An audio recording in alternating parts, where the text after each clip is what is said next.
Sejam muito bem-vindos ao Delta V Podcast com o Léo e com o Will.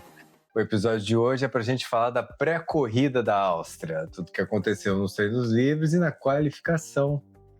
Então, começando pela sexta-feira, que, como você bem diz, Will, foi miserável. Bom dia, boa tarde, boa noite para todo mundo. Sexta-feira sem corrida sprint, gente, assim. Se não acontece nada muito diferente, um incidente para ter muito assunto para a gente falar, vai ficar bem banho-maria mesmo, né? Foi quente. Deve ser bom morar nesses lugares em que a previsão do tempo acerta as coisas, né? Assim, foi quente ontem, foi quente hoje, de fato, confirmando o que tinha sido dito. E aí, não sei se você reparou, Léo. Exatamente. Eles no início da transmissão mostrando os pilotos com aquelas roupas, né, com o traje para refrescar, não sei das quantas. Me lembrou muito aqueles filmes de ficção científica, filme B, que é a gente toda cheia de papel laminado, né? Assim, me remeteu a essa. O que? O Homem do Futuro com Wagner Moura? Basicamente. E aquele povo de teoria da conspiração que usa aqueles capacetes de alumínio na cabeça para impedir que tenha uma interferência alienígena, enfim, umas coisas dessas. Achei um barato aqueles trajes que eles estavam usando. O TL1 ainda teve, para ficar mais interessante ainda, para ser ainda menos relevante, ainda teve a participação dos novatos, né? Então, quer dizer, um monte de titular não participou. Enfim, acho que o que... Maravilha. Sexta-feira sem nada de sprint, final de semana sem sprint, é um suplício para quem vai para um autódromo, assim. A gente que tá vendo em casa, bota um vezes 5, vezes 15 na transmissão, vê depois, dá o seu jeito. Para quem tá no autódromo, é um castigo, assim. Chamou atenção o tanto de problema técnico que Red Bull e McLaren tiveram no T1, a McLaren principalmente com o Norris, né? Como que eles demoraram para conseguir ir para a pista. O que a Cadillac enfrentaria no TL2, com o Pérez parando logo cedo, Bottas no final. Não sei se você reparou, Léo, a McLaren voltou a usar aquela pintura clássica sem graça dela do paintbrush, né? O carro todo laranja só com aquela tarja preta. Em compensação, a Cadillac colocou um layout mais básico e mais bonito, na minha opinião, assim, de deixar o preto embaixo, o branco em cima. Achei que ficou bem legal, comparado com o que eles vinham usando. Enfim, É que eu acho que o livre deles, original, aquela coisa muito assimétrica, não adianta, pega mal, fica né? esquisito, Fica estranho. Exatamente. A gente está acostumado com uma coisa mais equilibrada. Mais básica, mais equilibrada, assim. E, de fato, não me agradava aquele estilo anterior e eu fiquei bem mais feliz vendo o carro como ficou. Mas, enfim, McLaren voltou para o feio padrão e a Cadillac teve esse upgrade, pelo menos na pintura, né? Enfim, pelo menos isso. E o que, assim, sexta-feira meio que sinalizou... É muito difícil tirar lição, alguma conclusão de sexta-feira, mas, enfim. Mercedes andando na frente com a McLaren mais perto, né?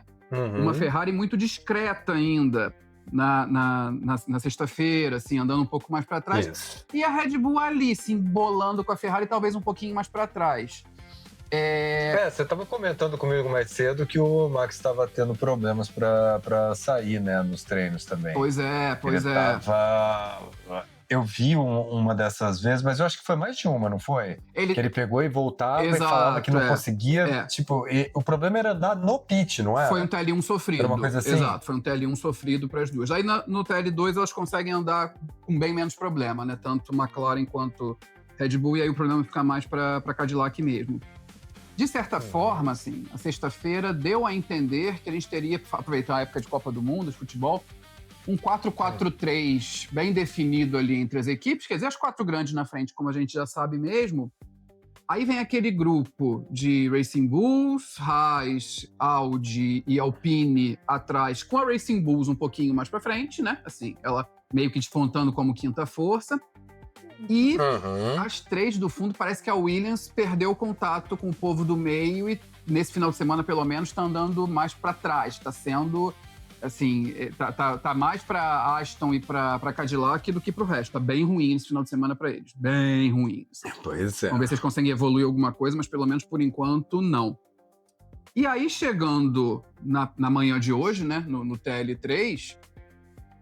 O que acho que dá uma diferenciada em relação ao que foi a sexta-feira. O TL3 sempre diz um pouco mais, né? Assim, seja indicando o que vai ser a classificação, seja indicando a corrida. Sexta-feira é praticamente um desperdício. Mas, enfim, colocou pela primeira vez no final de semana o Russell na frente do Antonelli, ainda que por muito pouco, né? Mas as Mercedes lá na frente de novo. Aí, pela primeira vez, o Hamilton aparece na frente das McLaren, né? A Ferrari dá uma melhorada em relação ao que vinha fazendo. E o Leclerc continuando a andar bem mais para trás, né? Com a Red Bull embolada ali, meio que confirma a Racing Bulls como a quinta força, né?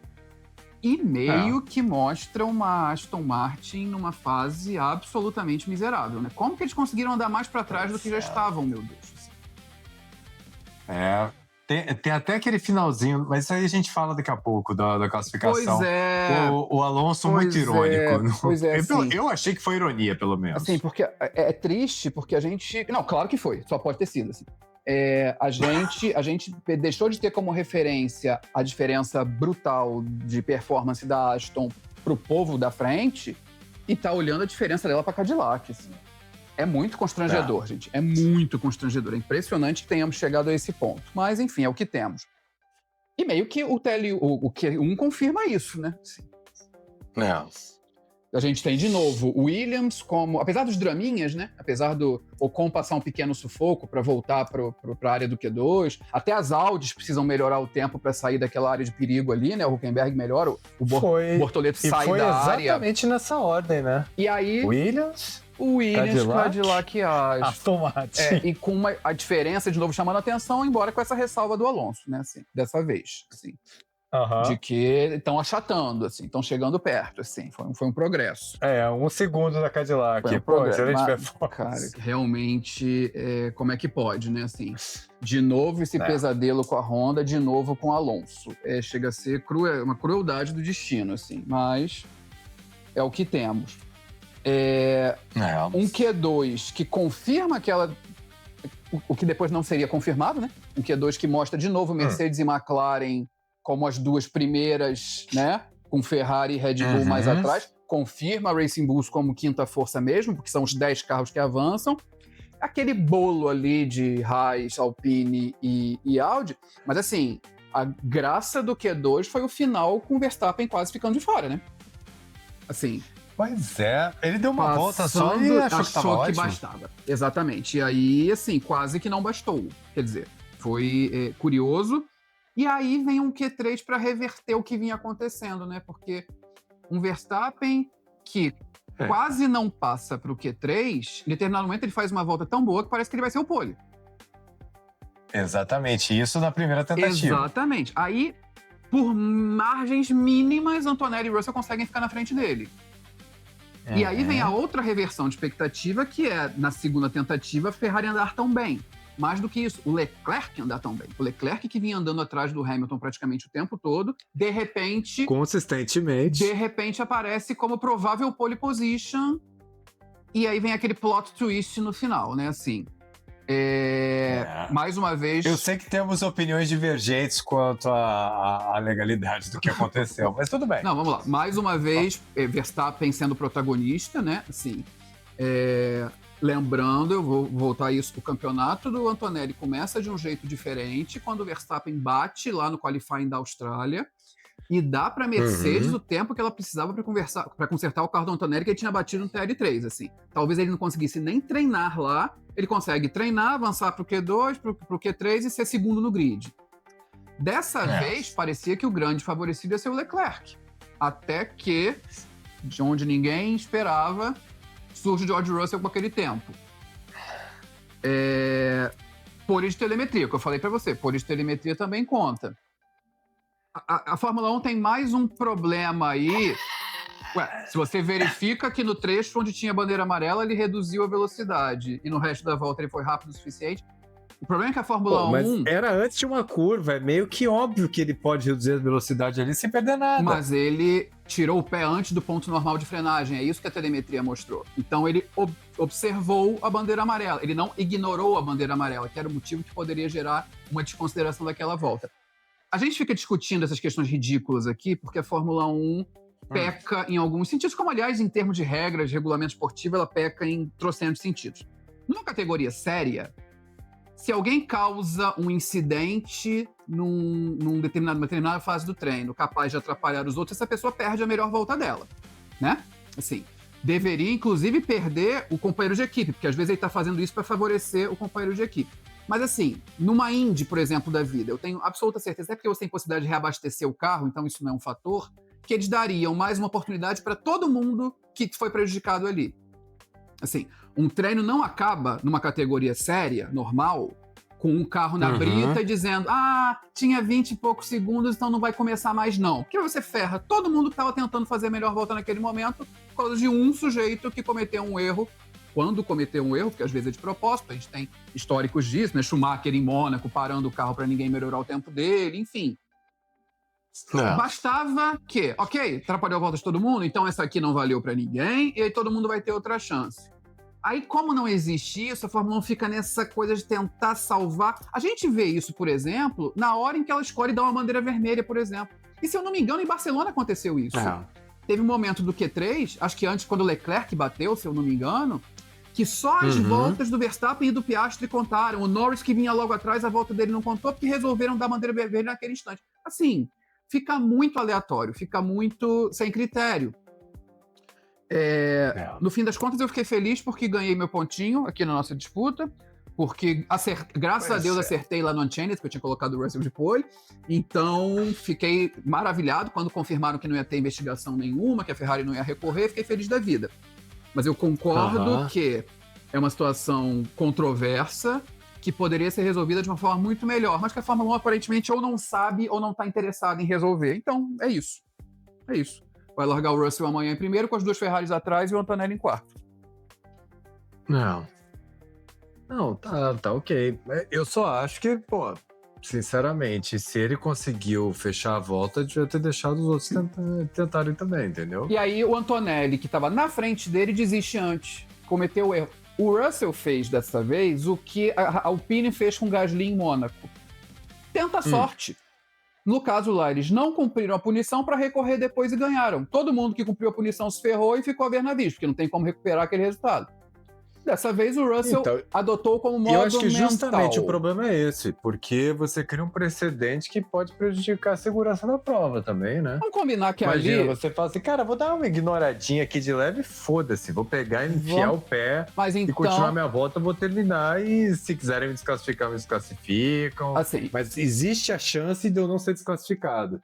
Então aí a gente tem... Vai que o carro vai no mesmo negócio e vai um carro em cima do outro. Aí a gente tem dois elementos. Primeiro, eles não devem ter enxergado, como de fato não enxergar, não representava mesmo, perigo nenhum naquela posição do Verstappen, que estava no fundo de uma caixa de brita imensa, sem ter nenhum pessoal de pista ali atendendo ele naquele momento. Era ele dentro do carro. Primeiro. E segundo... O Russell ali jogou verde para ver o que acontecia. Ele tá numa posição no campeonato que ele não pode abrir mão de oportunidade nenhuma. Era melhor ele fazer aquilo e ter a volta desconsiderada depois, que ia ficar por isso mesmo, do que abrir mão e não ter chance nenhuma. O não ele já tinha garantido, né? Assim, ele tinha que tentar alguma coisa. No fim das contas, por mais que a gente concorde que o espírito da regra não deveria ser esse, e talvez não tenha sido observado, não foi observado, mas o texto da regra foi. Olha que coisa mais estúpida. Então, a partir do momento que ele não ganhou o tempo naquele trecho onde havia a bandeira amarela e o tempo dele do resto da volta foi suficientemente bom para ele ainda assim fazer a volta mais rápida, mantiveram o apoio. Mas só para jogar mais um salzinho em cima dessa história, não ganhou o tempo ali porque ele tirou o pé antes e tudo. Aí você esquece que nesse motor, justamente, você tirar o pé, você carrega a bateria. Então você pode estar se garantindo para saída. Tem um monte de elementos aí que não... Assim, na penúltima curva, que você já está com a bateria quase exaurida. Então ele pode ter feito um troca-troca ali, tudo bem, perdi aqui, mas ganhei um pouquinho lá na frente. Mas foi o que a transmissão mostrou, né? Assim, o pessoal da Globo comentou isso depois. Da Globo, perdão, do Sport TV, que era só quem estava mostrando. Que, na verdade, ele tem um trecho da bandeira amarela, mas no trecho seguinte, no setor seguinte, né? Porque trechos são só aqueles trechos. Setor são só aqueles trechos, você tem mais trechos ao longo do circuito. No trecho seguinte, ele foi mais rápido. Ele se beneficiou do levantar o pé antes, isso é fato. Mas é aquilo, tudo na Fórmula 1 parece que é a primeira vez que ninguém nunca pensou que ia acontecer aquilo. Então nunca tem regra para resolver a situação. A regra vem sempre depois do incidente. Assim, vê o que aconteceu em Mônaco, a maluquice que foi do errado, da distância, do cálculo da velocidade dentro do box, assim, parece que não existe nenhum protocolo nunca para resolver a situação que acontece. As coisas sempre precisam ser construídas para o futuro. E aí fica difícil, né? Para uma coisa que deveria ser tão profissional, tão topo do nível, assim, enfim. Fato é que teremos Russell na pole amanhã, e aí você acha que dá para tirar alguma coisa desse sábado, dessa sexta, desse sábado para a corrida? Dá para antever alguma coisa?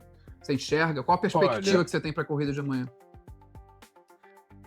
Sinceramente, a gente nem falou do pessoal da Audi lá atrás, da Alpine, mas assim, só pra gente dar uma passada ali atrás, eu acho que inclusive a Audi tá andando melhor que as outras, tá?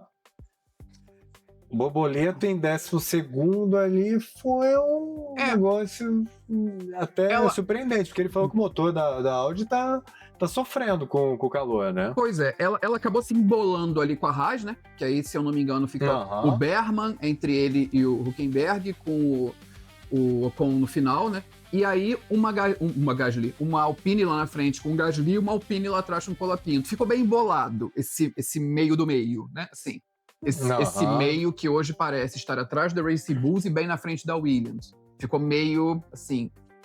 O fato é que, assim, esse desfecho no final, essa coisa, esse plot twist, e a Ferrari ter andado tão melhor do que vinha andando no Q3. É bom que é uma volta só, é uma volta lançada, a gente sabe que não é um ritmo de corrida. E o próprio Max ter ido tão melhor do que vinha andando, né? Assim, pra mim tá tudo em aberto, assim. Eu vejo uma corrida bem, assim, muita possibilidade amanhã. Não sei se vai ser... Acho que o calor vai impedir que seja um passeio da Mercedes. Assim, não sei se alguma estratégia jogada ali pode fazer alguma diferença. Na Áustria isso é menos fator, né? Mas, enfim, vamos ver. Eu não saí com conclusão nenhuma. Muito difícil cravar o que pode acontecer amanhã, né? A conclusão que eu posso tirar ali também, um pouco mais para trás, é que a Racing Bulls, ela tá no nível acima das outras, tá? Sim. Ela sedimentou como quinta força aí, pelo menos nesse circuito. Isso aí, assim, teve uma diferença até significativa, né? Do Gasly pro Lindblad. Mas...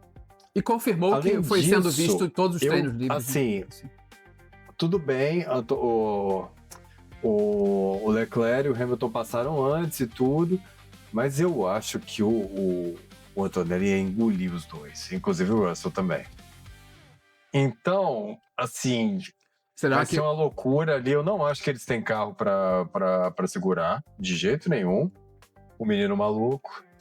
E eu acho que... Max, eu não sei nem como é que vai ser. Ele vai largar do pit, não vai? Vai? Não sei. O carro dele tá... não sei. Assim, às vezes, se for só uma coisa, se não tiver danificado uma estrutura maior do carro, acho que se for só suspensão, roda, não sei. Acho que talvez não precise, não. Vamos ver, vamos descobrir. Que, no final das contas... eu acho que você precisa largar do pit se você danificou o elemento aerodinâmico, não é isso? Enfim, eu não sei, vamos ter que deixar para amanhã, sim. Porque eu nem sei se... E no final das contas, ele passa... Claro, ele faz a curva toda errada, assim, ele perde já na entrada, enfim. Mas ele passa tanto, tem aquela caixa de brita tão comprida que o impacto em si não tem nada de muito especial, assim. Ele bate... ele bateu fofo, pode ter danificado uma suspensão ali, assim. Mas eu, sinceramente, não sei se isso vai ser motivo para ele largar do box, não. Se for, já dá uma animada na corrida. Se ele largar no meio do bololô ali, até porque eu acho que ele teria ficado na frente, tanto do Leclerc quanto do Hamilton, se ele tivesse fechado a volta. Mas inclusive ele bateu porque ele tava assim, tirando do carro mais do que o carro podia. Pra variar, né?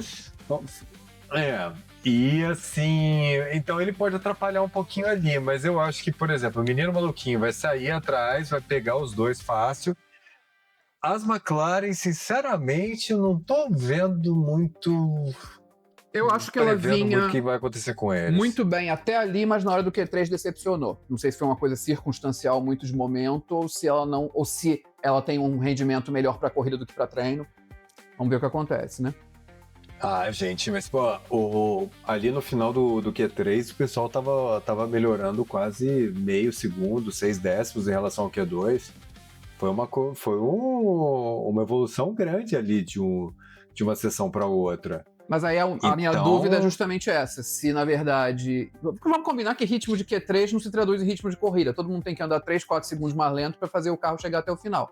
Então, assim, Pois é. talvez eles simplesmente não tenham, assim, dado a prioridade devida para aquele momento ali e performem melhor amanhã.